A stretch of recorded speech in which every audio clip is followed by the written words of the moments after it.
A YouTuber by the name of Trevor Jacob crashed his plane as a publicity stunt, the FAA says, but also this is kind of a way for him to kind of like make more money, right? Because what people need to understand, the more views you get on YouTube, the more money you make, right? So he could get massive publicity to his YouTube videos, causing him to make thousands, if not hundreds of thousands of dollars on his videos, right? So a daredevil YouTuber abandoned his plane mid-flight and parachuted to safety last year as a publicity stunt, pretending that it was all a terrifying accident for a few million views, according to the Federal Aviation Administration. Trevor Jacob uploaded what he purported to be a death-defying parachute escape from his airplane before it crashed in the Los Padres National Forest in California when the propeller allegedly stopped working during a flight on November 24th. On April 11th, the FAA told Jacob he is banned from flying for operating the single engine aircraft in a careless or reckless manner so as to endanger the life or property of another, according to a letter obtained by the New York Times. You demonstrated a lack of care, judgment, and responsibility by choosing to jump out of an aircraft solely so you could record the footage of the crash, the agency said. Your egregious and intentional actions on these dates indicate that you presently lack the degree of care, judgment, and responsibility required of a certificate holder. Jacob, a former Olympic snowboarder, said in a video update to his over 134,000 subscribers that he would not address the controversy per my attorney. It was his first video uploaded since the plane crash video. But the truth of that situation will come out with time, he added, and I'll leave that at that. In the original video, which was uploaded to YouTube on December 24th, Jacob seems to panic mid flight as his engine stops working. Holy S, I'm over the mountains and I have an engine out, he says, after the propeller appears to stop spinning in the 13-minute video titled I Crashed My Plane, which has garnered over 2 million views. Video shows Jacob opening his door to peer down over the rugged landscape as the plane glides along. Suddenly, he jumps out of the plane. Footage from plane wing shows, and the video cuts to Jacob filming himself with a selfie stick. That's a stick, not a stack. Rapidly free falling before panning back to the plane, now without a pilot, as it begins to veer on its own crash course. Jacob hits the ground hard in the wilderness, landing in some bushes. Video shows, and about 20 minutes later, according to the clip, and Jacob documents some small cuts he received on his finger and elbow from the landing.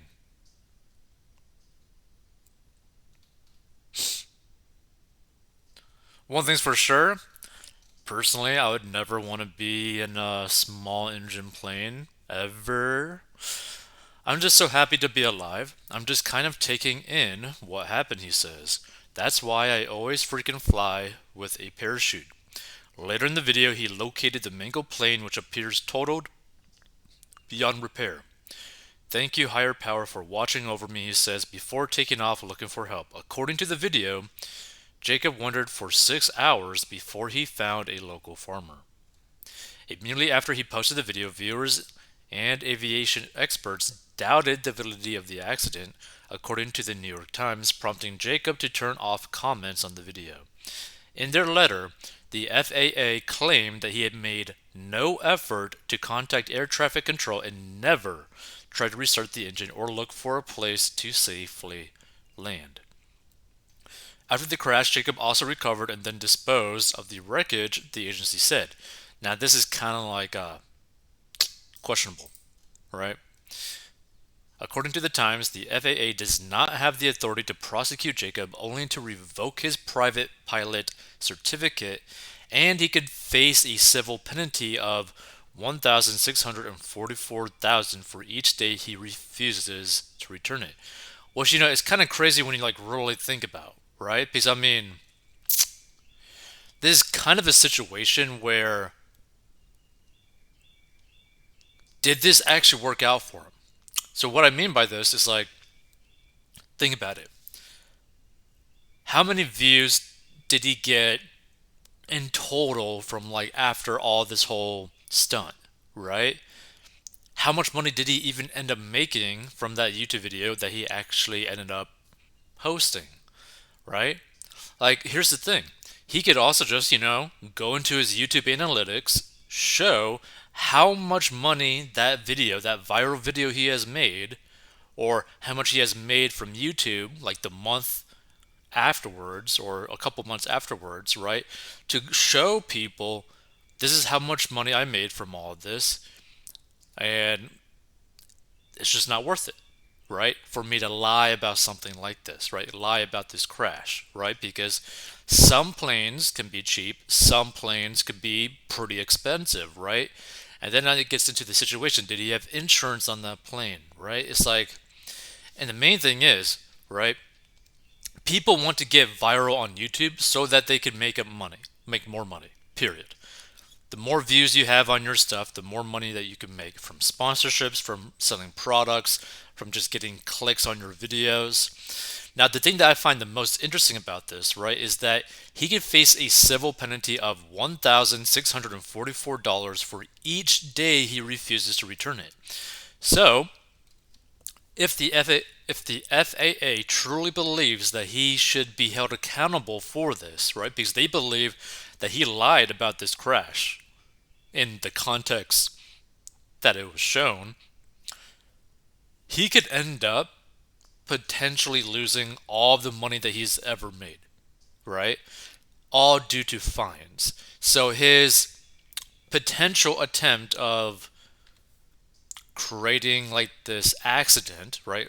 I say potential because, I don't know if he actually did lie about it or not. I don't know, right? But under the assumption that the FAA is correct, this YouTuber, in his attempt to become very viral and grow his audience, he potentially is now in a situation where he could end up losing a lot of money. And you got to really ask yourself, was it really worth it? Was it worth it for you to allegedly, potentially fake a crash or crash your plane, I should say, using the wrong context so that you could potentially make more money in the long term, right? It's kind of another situation of like someone wanting to become more of a celebrity, more in the public's eye, so that in turn, long term, they could end up making more money, right? Like the bigger your brand is, long term, you're going to end up making more and more and more money. So who knows?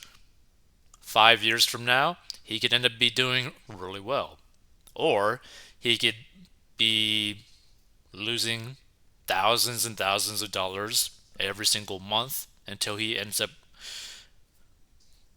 basically getting rid of his certificate, which would be kind of crazy. Because I mean, here's the thing: like pilots themselves can actually make a really good amount of money. Just like being a decent pilot can actually make you a lot of money.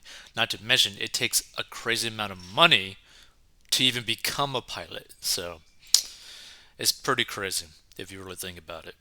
Stay tuned for more if you like this sort of commentary.